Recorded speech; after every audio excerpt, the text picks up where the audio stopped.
s'occupe le manque ou la peur du manque dans un contexte de transfert d'entreprise?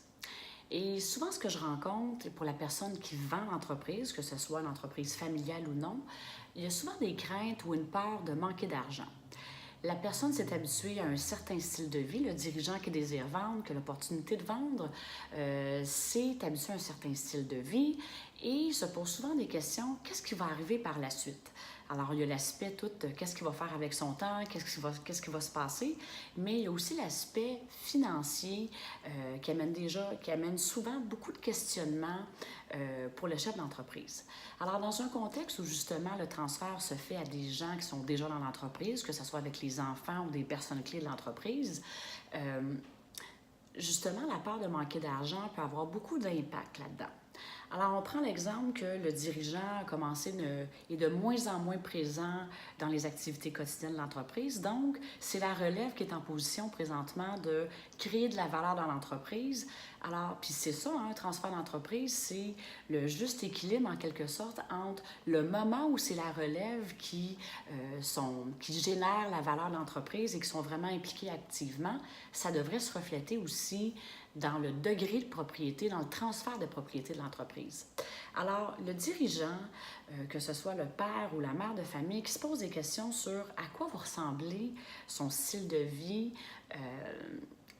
post-transaction, ça peut vraiment amener des questionnements à savoir est-ce qu'ils sont prêts à céder la majorité maintenant? La relève, est-ce qu'elle est prête et est prête à aller de l'avant? Et là, ça l'amène une certaine résidence à savoir est-ce que moi, je suis prête à vendre juste tel pourcentage d'entreprise parce que là, j'ai des craintes pour la suite des choses. Alors, des fois, justement, cette peur du manque-là et d'avoir un certain manque de clarté aussi par rapport à la suite des choses peut vraiment être un frein dans un transfert. Parce que prenez l'exemple que cette situation-là perdure et que là, les années passent et finalement, le dirigeant est de moins en moins présent, la relève est là et finalement, ils n'ont pas vraiment l'opportunité d'accéder à la propriété. Ça peut vraiment avoir un effet qui est très démobilisant. Alors, ce que je vous invite à faire, puis je ne suis pas en train de dire que c'est facile, on le sait, dans un cas de transfert d'entreprise, il y a la dimension transactionnelle, mais c'est vraiment tout le côté relationnel qui est au cœur d'un transfert d'entreprise. Alors, c'est tout à fait normal que des situations comme ça l'amène des questionnements, ça peut être dérangeant, inconfortable temporairement. Mais ce que, en fait, je vous invite à faire, un mot que je me plais beaucoup à dire et que j'utilise souvent, c'est le mot clarté. Alors, du côté de la personne qui désire céder son entreprise, c'est clarté au niveau de sa planification financière, clarté au niveau et neutralité au niveau de la valeur de l'entreprise. Ça peut vraiment faire toute la différence. Puis après ça, la communication. Puis ça peut être correct aussi de partager ses états d'âme et ses états intérieurs avec sa relève parce que c'est tout à fait normal que ça nous fasse vivre des choses. Alors, c'est vraiment, en fait, je vous invite à la clarté pour voir vraiment à quoi ça peut ressembler une fois que l'entreprise est vendue, à quoi ça se ressemble dans votre vie financière à vous.